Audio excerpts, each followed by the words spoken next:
panels and toolbars and just some things that some of you may have just simply learned this by using it, and some of you maybe you get confused sometimes. Before I talk about menus and panels, quick reminder about workspaces, okay? So I'm in the editing workspace. There's a color workspace. There's an effects workspace. Takes a second to load here.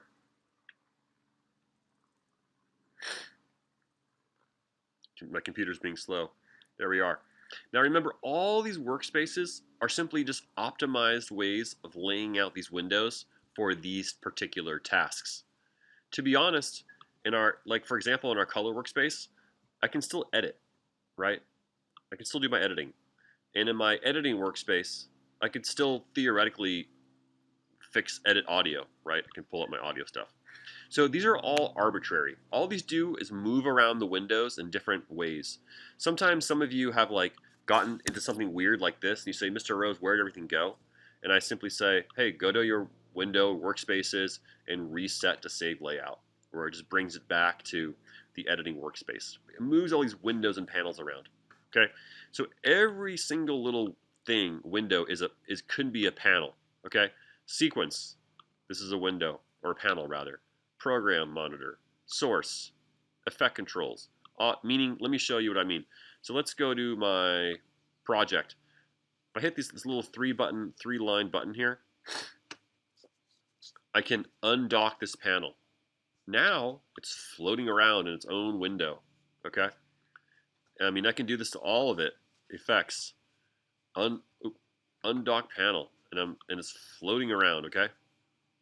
But if I don't want that, it gets messy fast, right? And this is really cool if you're working with multiple monitors and you have a huge setup.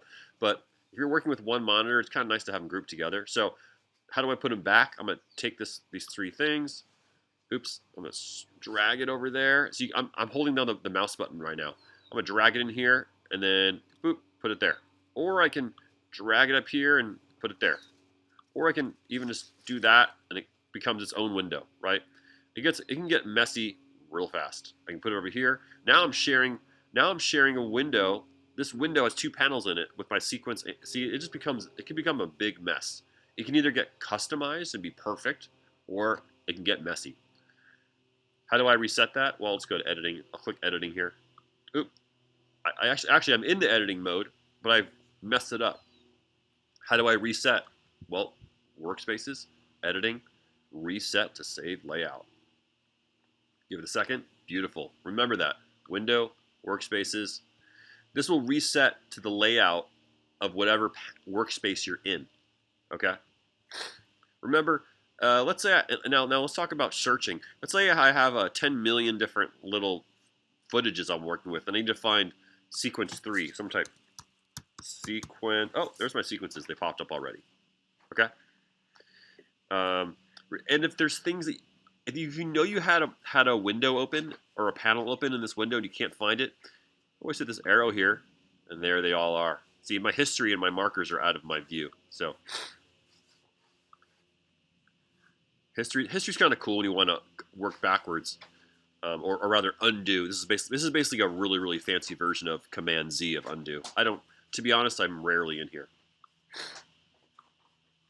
Again, it's important to remember that all these things are kind of customizable, even though you might stick around in one or two layouts. Even my timeline, I might hit there, undock panel. See, now it's its own window. Again, this is super cool when you have multiple monitors, but I don't have multiple monitors, so I kind of just keep it together. Let's go to Window, Workspaces, Reset to save layout. So one good way to learn about this stuff is just click away, click around, panel group settings. Let's see here. What if I do maximize panel group? Oh, it becomes full screen. And what's the shortcut for that? In case anyone knows, it's that little accent, or they call it a tilde key. It's a little accent key next to number 1. Try that. Click on any window and hit that little accent key next to number 1. Watch what happens. Full screen. Again, this is awesome for looking for footage, or if you can set this on its own monitor. But I typically don't always use it. I will sometimes in class kind of hit that accent key to make the timeline full screen.